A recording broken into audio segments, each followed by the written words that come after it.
অসমৰ মুছলমান শিতানৰ আজি তৃতীয় খণ্ড। আজিৰ শিৰোনাম হ'ল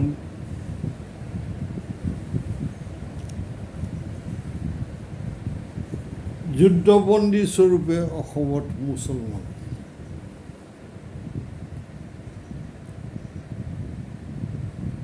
অসম আৰু মুছলমানৰ মাজত 17 বাৰ যুদ্ধ হোৱা বুলি বুৰঞ্জীবিদসকলে কয়, কিন্তু তথাপিতো কিছুমান লেখকে ক'ব খোজে যে 4ৰ্থ শতিকাৰ পৰা মুছলমানে অসম আক্ৰমণ কৰিছিল।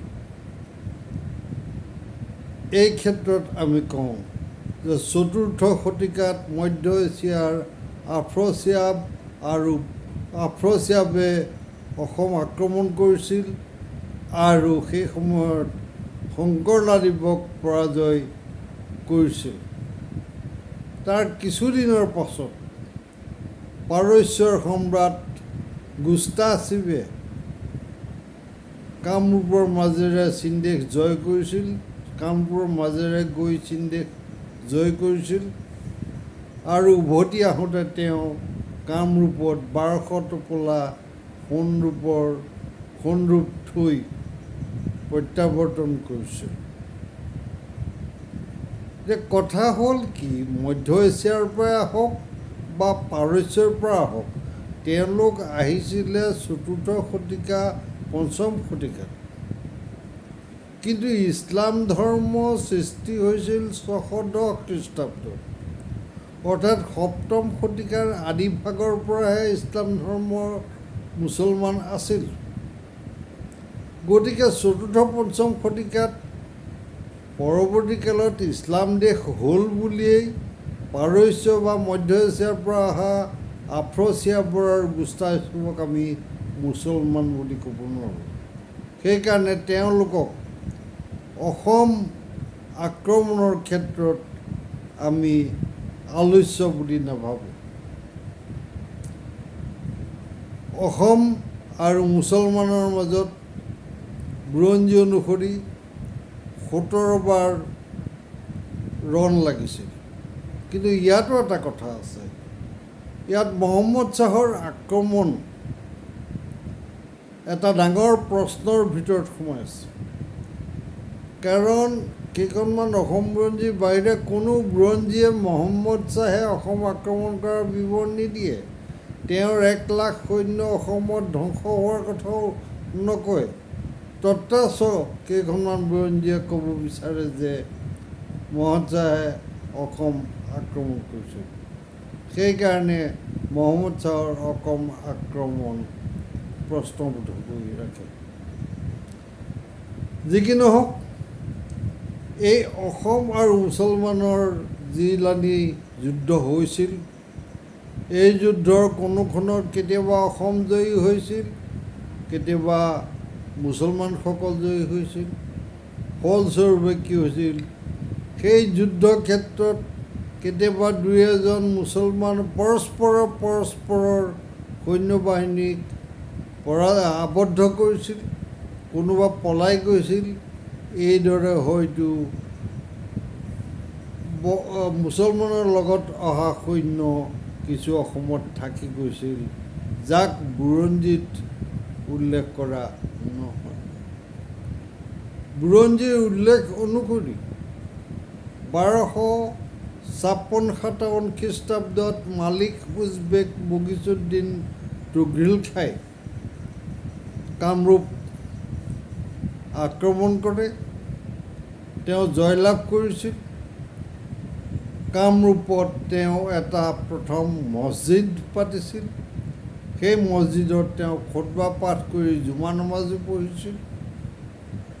অৱশ্যে সেই মছজিদৰ অৱস্থিতি কথা আজিৰ দিনত জনা নাযায়। এইদৰে তুঘ্ৰীল-খাই অসমৰ বিশেষকৈ হাজোত তেওঁ প্ৰভাৱ বিস্তাৰ কৰিছিল। কিন্তু সেই সময়ত কামৰূপৰ ৰজাই তেওঁৰ সৈতে সন্ধিও কৰিব বিচাৰিলে, কিন্তু তেওঁ সন্ধি নামানিলে। হ'লেও কম সময়ৰ ভিতৰত তেতিয়া অসমৰ ৰজাই কি কৰিলে বাৰিষা ব্ৰহ্মপুত্ৰৰ পাৰ কাটি দিলে। তেতিয়া পানীৰ সোঁতে বহু মুছলমান সৈন্য আৰু তথা বিশেষকৈ তেওঁলোকৰ ৰচদ পাতি ৰাতিৰ ভিতৰতে উঠুৱাই লৈ গ'ল। গতিকে মুছলমান সৈন্যবিলাকৰ অৱস্থা তথৈবচ হৈ পৰিল। এনে অৱস্থাতে আহি কামৰূপৰ বাহিনীয়ে তুগৰীল খাক আক্ৰমণ কৰিলে। তেওঁলোক বিষম ৰূপে পৰাজয় বৰণ কৰিলে। গতিকে সেই আক্ৰমণত বহু মুছলমানক নিশ্চয় আবদ্ধ কৰি ৰখা হৈছিল, কাৰণ বুৰঞ্জীত উল্লেখ আছে যে সেই আক্ৰমণৰ তুগৰীল খাৰ অনুগামী কেইজনমানকহে স্বদেশলৈ ঘূৰি যাবলৈ দিয়া হ'ল।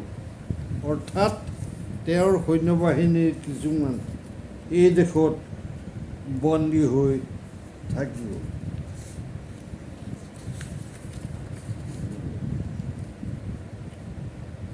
ইয়াৰ পিছত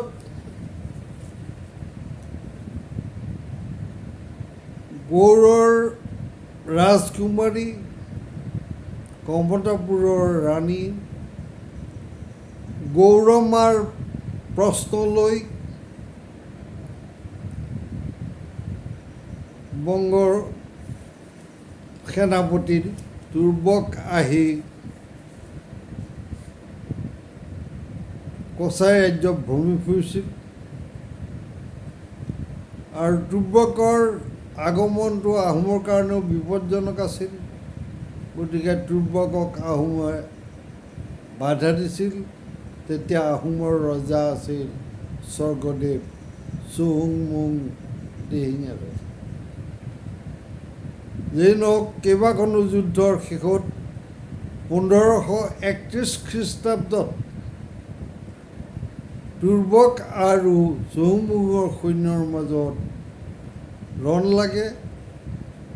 সেই ৰণত তুৰ্বকক নিহত কৰা হয় আৰু তেতিয়া তেওঁৰ 1000মান পাঠান সৈন্য ধৰি উজনিলৈ লৈ অহা হ'ল।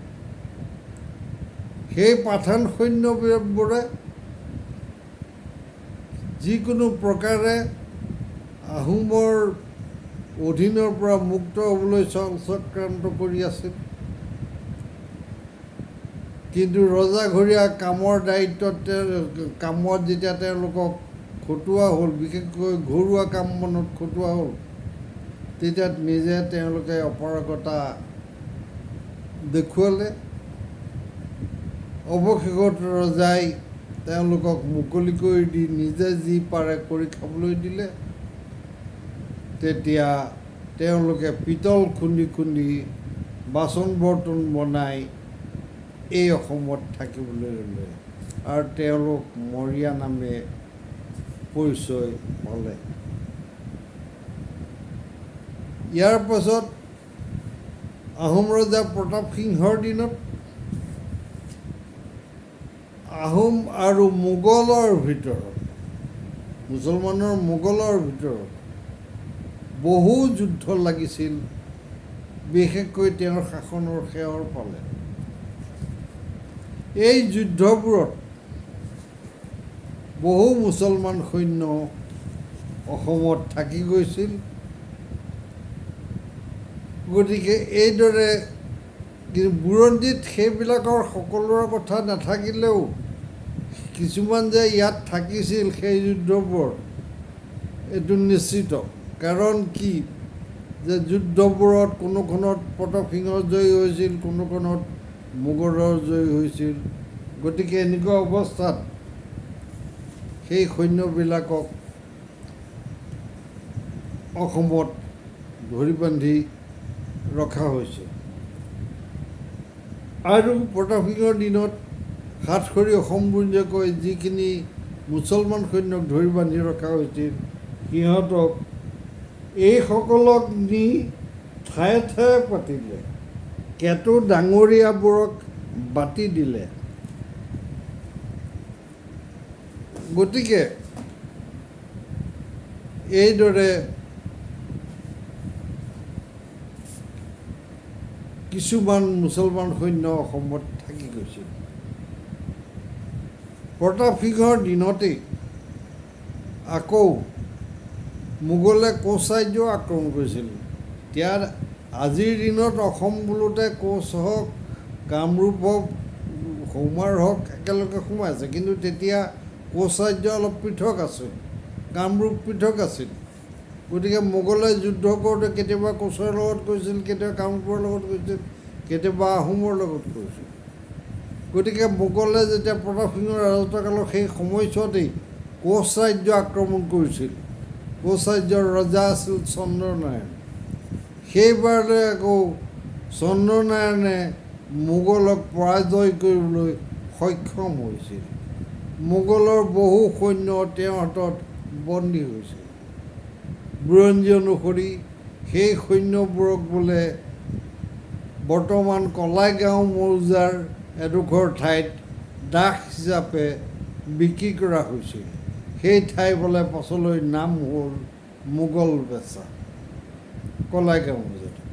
আৰু আন কিছুমান বন্দীক মোহনপুৰ নামৰ ঠাইত তেওঁলোকক স্থাপন কৰা হৈছিল।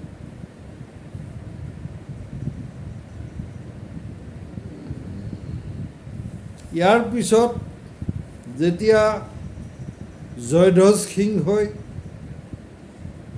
আহোমৰ সিংহাসন অধিকাৰ কৰিলে, সেয়া 17 শতিকাৰ মাজভাগৰ কথা। ইতিমধ্যে শ্বাহজাহান নদিয়া পৰিল। শ্বাহজাহানৰ পিছত সিংহাসন কোনে ল'ব এই প্ৰশ্ন লৈ শ্বাহজাহানৰ পুতেকহঁতৰ মাজত দিল্লীত গৃহকন্দল লাগিল। সেই সময়ত গুৱাহাটী মুছলমানে আক্ৰমণ কৰিলোঁ, মুছলমানৰ দখলত আছিল।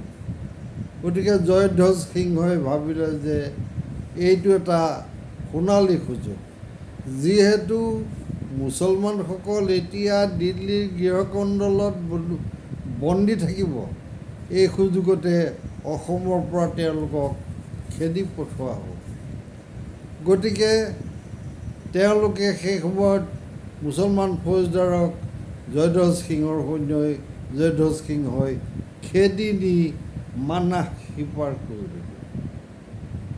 আৰু উভতি আহোঁতে তেওঁ কি কৰিলে, কামৰূপৰ পৰা বহু গৰীয়া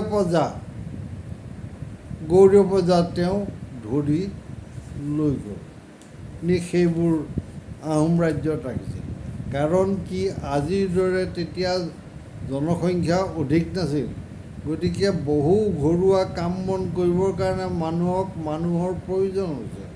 সেইকাৰণে এই বন্দীবোৰক সৰু সুৰা কামত সদায় নিযুক্তি দিয়া হৈছিল। গতিকে জয়ধ্বজ সিংহইও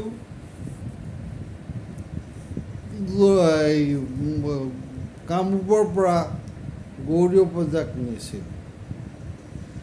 আৰু এটা কথা, কেতিয়াবা কিছুমান আহোম ৰজাই বা অসমৰ ৰজাই কূটনীতিৰ যোগেদিও কিছুমান বিদেশী মানুহক এই দেশলৈ আনি আৰু ঘূৰি যাবলৈ দিয়া নহৈছিল। উদাহৰণস্বৰূপে প্ৰতাপ সিংহৰ দিনত বীৰু কাজী নামৰ এজনক আনি আহোম ৰজাই তেওঁৰ ৰাজ্যত ঘৰ দুৱাৰ সাজি থাকিবলৈ দিছিল, কিন্তু দেশলৈ ঘূৰি যাবলৈ নিদিয়ে। কামৰূপৰ বুৰঞ্জীয়ে এই কথা কয়।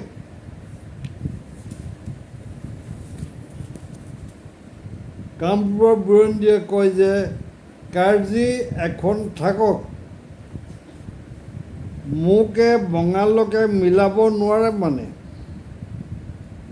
এই বুলি বাঘচোৱাত ঘৰ দুৱাৰ সাজি দি ৰাখিলে। যাবলৈ নেপালে। 1540 মাৰ্চ জেঠ।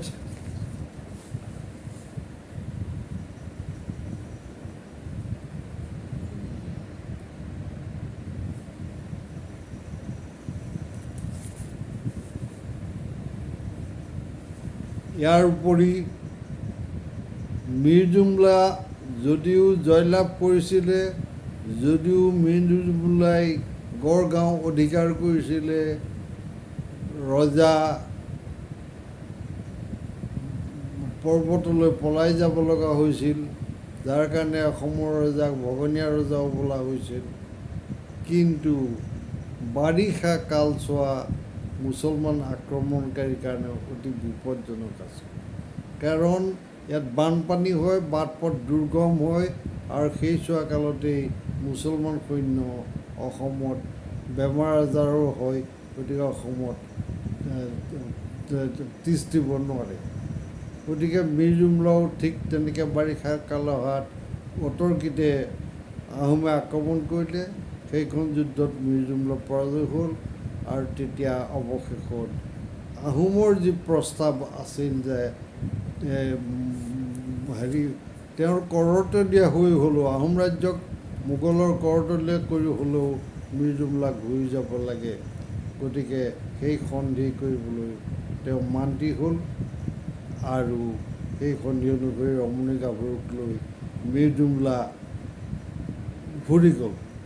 কিন্তু কথা হ'ল কি, সেই যুদ্ধসমূহত তেওঁ যে হাৰিলে, তেতিয়াই কিছুমান সৈন্য আমাৰ অসমৰ আহোমৰ সৈন্যৰ হাতত বন্দী হৈ থাকিল। তাৰোপৰি যাওঁতে মীৰ জুমলা যিহেতু অশোক শিৱসাগৰতে আৰম্ভ হৈছিল, তেওঁ হয়তো সৈন্য সামন্তক ভালদৰে তদাৰক কৰিব নোৱাৰিছিল। আমি বুৰঞ্জী বা বহুজনৰ লগত যোগাযোগত আমি গম পাওঁ যে ঠায়ে ঠায়ে তেওঁৰ সৈন্য সামন্তৰ কিছু ৰৈ গৈছে। এইদৰে অসমৰ যুদ্ধৰ ফলত ভালেখিনি সৈন্য যুদ্ধবন্দী হিচাপে অসমত থাকি যায়। আমাৰ আজি আলোচনা শেষ কৰিলোঁ। আমাৰ পৰৱৰ্তী আলোচনা হ'ব মুছলমান শাসনাধীন নামনি অসমত মুছলমানৰ বসতি। ধন্যবাদ।